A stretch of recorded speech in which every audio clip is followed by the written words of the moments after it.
Hello, everyone. My name is Daphne St. Clair Ferguson, and I'm here with Crane Girl. Ooh. If you could you just introduce yourselves and your show to our lovely little audience over here? Sure. Hi, Daphne. I'm Alexa Higgins. I am the writer, director, and one of the actors in Crane Girl, our play.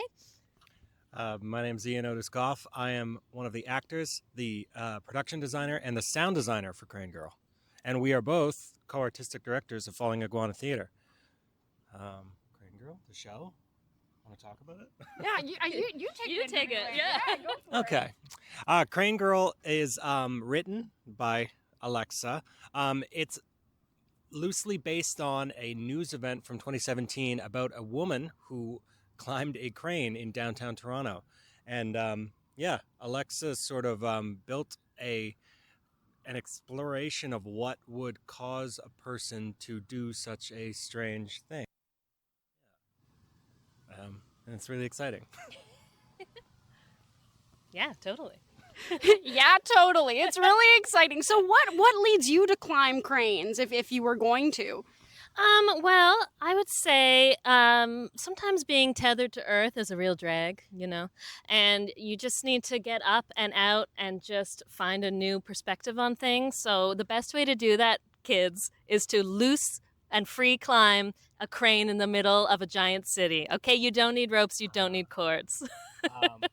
It should be stated that Falling Iguana Theatre's statement on climbing of cranes is don't do it. Yes. Unless you're a professional. Yeah. Unless you're a professional, don't do it. So don't try new things unless you're a professional at we're getting from this. So if you could you talk to me a little bit about how this show fits into the landscape of Canadian theatre? What do you think Canadian theatre is? Take it away. Sure.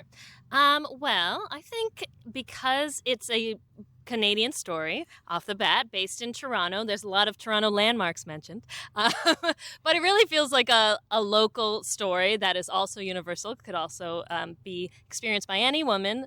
It's about, as Ian said, a woman who climbs a crane when she witnesses a horrific incident. So there's female rage involved, and there's a high degree of physicality. But the Canadian aspect, I think, is just that it's a story that feels familiar. It has a familiar language, and it feels like it could be something that your friend did. Yeah. I was thinking about the question of what Canadian theater is, and that's interesting. I mean, I think short answer is theater made by Canadians. But that thing of like creating theater of a place, as artists, as theater creators, I think we are trying to get theater that is made and, in a way, marketable. And what companies, bigger companies, and places that want to bring in shows want is like stuff that talks about local issues. And luckily, like, we have much to draw on, and all that. But it's a little bit, I don't know. It's not amazing to always have to hew to some sort of ideal that something like someone else puts upon you. But can be anything. Canadian theater can be anything. I'm seeing this now as we unfold these answers here. And so this story, of course, is from Canada, Toronto. But why keep this story here? Why keep it within Canada? Is there a goal to maybe expand to Edinburgh Fringe or at the Hamilton Fringe? Talk to me a little bit about that. Yeah, I think we wanted to start it in Canada. Of course, we would love to take the story everywhere. We feel that a lot of people will connect to it, especially female identifying people, but all people. But it just felt very timely when I made it, and now that it's coming out, because it's set against the backdrop of the first Trump presidency, not a Canadian thing, but certainly felt by Canadians. Right. And then now that we're performing it in, unfortunately, his second term, and maybe when we get to Edinburgh, it'll be his third term and then long running. Anyway, not to bum everybody out. But yeah, we I think feel that it is relatable to Canadians, but it can have a broader reach. Our other shows, our previous productions, are also rooted in place. We have a show called Diana that begins set in New Brunswick, and then the characters travel across the country to Ontario, not unlike the two of us. And so we really actually like connecting it to like Canadian cities and feelings and specific things about small towns and big cities. That's something that we kind of develop in our work. Very cool. And I wanted to go back and touch on something you said about female rage. And how is that different than, say, male rage? And what aspects of that story do you think are important to share with a broader audience? Great question. I'll take this. Yeah, I specifically say female rage because I think rage in like cis male bodies is a bit more acceptable in society. It's even, and in film and TV and theater, it's more commonly seen and more acceptable that men are yelling, that they're being overprotective, all sorts of different qualities. And for women in unfortunately still present day society, it does feel like there's a bit of a patriarchal crushing hand, kind of making sure that we are not too upset, we're not too untethered, we don't do anything too crazy, lest we be labeled hysterical or crazy, as I just said. So I do feel like something about exploring like that primal rage that other communities, other than straight cis men, experience is worth doing, and especially in a theater context, and our shows are physical, so it's like I played this character experiencing all this rage, and it was very cathartic to go through that journey with her. Wonderful. And talk to me about a bit about the physical theater aspect of this show. What does that look like? How do you take that on? Well, yeah, that's a great question. There's this thing I think about that I heard once, that like theater and acting and performance doesn't have to stop at the neck.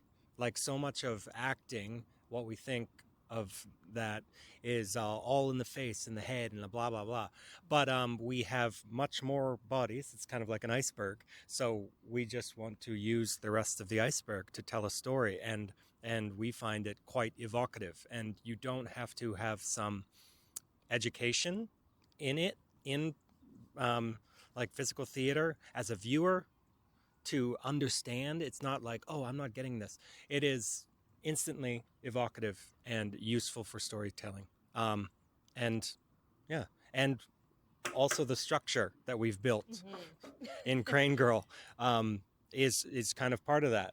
It was described by a reviewer as a construction site jungle gym, which we find very good. So pairing our physicality with this structure, making everything move and turn, and and kind of, it's like aggressive physicality, like it's harsh angles, right. And then we sort of play with sometimes softness and moving around and through it, and it's a good time. You'll have a good time.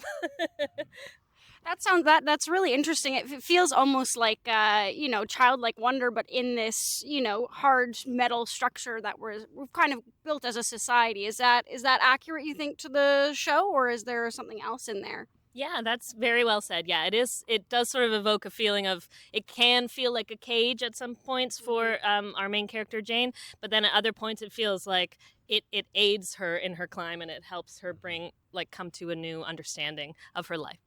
And part of it is Jane, the character, is literally trespassing into a place that she is not supposed to be in. And it is a dangerous place. It's a hard, cold place. It is inhospitable. It's metal, and she's not supposed to be there. And but she finds somewhat solace in that. Yeah. And I was doing some research, and the Marissa, who was the one who climbed the crane in Toronto, she'd mentioned, "I'd only ever felt half awake." That was one of the quotes from her. And so what do you think this story does to wake up the audience to their full life? That's a good quote. Good job, Marissa.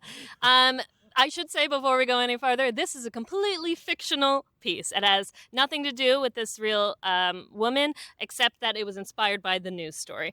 But it's really interesting to hear that she said that, and that is sort of a feeling that is in the piece about sort of waking up, sort of stepping out of a carefully curated life and doing something to sort of jolt yourself into a new reality. There's a final scene with two characters where they're kind of on a new plane of existence because of this climb, and they sort of talk to each other, and they learn things. They have revelations. They decide what they want in their own lives because they've made this climb and because they've become awake in their own ways to their own life as they've climbed.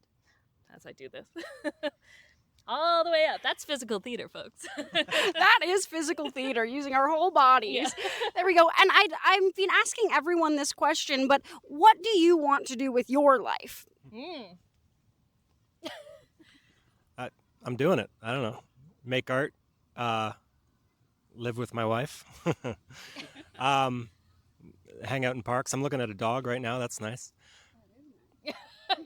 Pretty good. Hello, dog. But yeah, I want to continue to make art, and I want people to see it. I want to make money doing it. Yeah. Yeah. Yeah, those are good answers. Yeah, I kind of feel the same. Live together, be in love. And just keep making work that's interesting to us and hopefully interesting to other people. Tell stories that are worth telling. You know, uplift other people. Try to be a good person. That's about it. That's about it. Those sound like hefty things to continue to. Lovely though. And is there anything else our audience should know about your show? You've got one more show left, is that correct? Two more? 2 as of today, Friday. 2 as of today, Friday. So is there anything audiences should know about this show? Thank you. One thing is we're headed straight to another festival right after this. We're going to the Notable Acts Theatre Festival in Fredericton, New Brunswick. So if you know anybody over there, please send them over to the show. And otherwise, I think it's worth shouting out that Ian did the sound design for this show, and it's incredible. It's very vivid. It builds the world. You'll like it. And we just hope people come and enjoy the climb. It's a very interesting, different kind of piece, and I think it's worthwhile. Another thing is that we don't put our shows to bed after they have a limited run. Like Crane Girl is happening in Hamilton. Crane Girl is going to happen in New Brunswick. We're going to have Crane Girl for many, many years to come. So keep a lookout.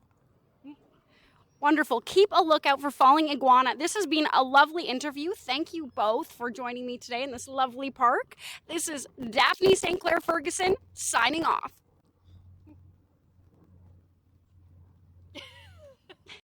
Watch the next video. It's pretty cool. My name is Daphne St. Clair Ferguson. My name is Daphne St. Clair Ferguson. Thanks for watching. Watch the next video. It's pretty cool. Watch the next video. My name is Daphne St. Clair Ferguson. My name is Daphne St. Clair Ferguson. Watch the next video.